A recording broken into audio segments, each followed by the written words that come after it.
First thing I would say in terms of the governmental perspective is that, as people will sometimes say, the fuss is the tell. And what I mean by that is that the degree to which the government has gone out of its way to obfuscate and to cover up this matter over the last 70, 80 years tells you a lot that there's something there. And when you look closely, it's clear that it's not just top secret black budget projects, but actually there's something that was encountered quite a long time ago and has been ever since, including, as you and I both know, allegations of not only recovered craft, but recovered bodies and those kinds of things. So when you actually look back at the lore and you study, for instance, Project Blue Book and these, even more recently, the Arrow report that was done, and if people pay close attention and take into consideration both what's being said officially and then what the critics are saying in terms of the people who are ufologists and whatnot, asking for an in-depth, honest assessment, you'll see that they pick apart these reports, and it's very clear, even from some of the people involved in those reports historically, that they grew frustrated, J. Allen Hynek being one of them, Jacques Vallée being another, because it was clear to them that the government was trying to cover this up. It wasn't a legitimate desire to really uncover what this is, largely because it's so confusing, it's so complex, it so confounds our understanding of what's possible, even technologically, and in terms of how they're getting here, those kinds of things, that they basically just had tried to keep it under wraps.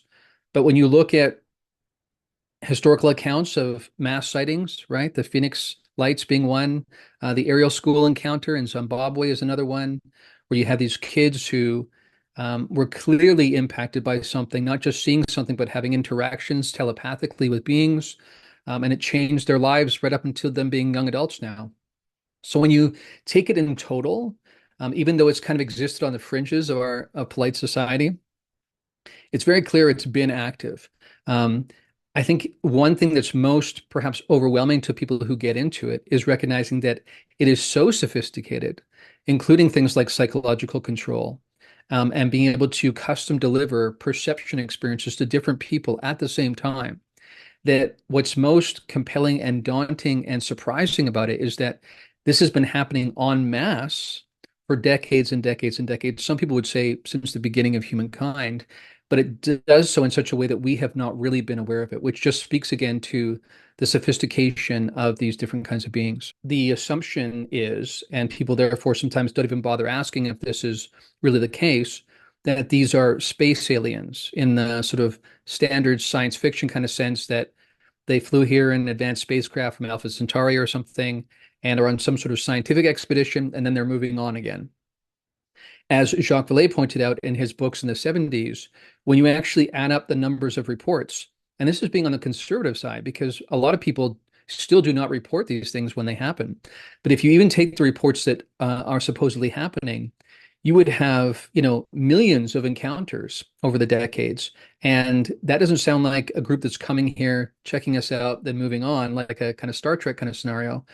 It seems like entities or an intelligence that is here, but can be here stealthily, perhaps even cross-dimensionally and things like that. So that's the first thing I would say, is that it's not necessarily not space aliens, or it's not that that's not in the mix, but it seems to be much more complex than that. And that's why even people like Dave Grush, who probably has been most instrumental in really, again, putting this in headline news, although, again, the media is still trying to avoid it in a lot of ways.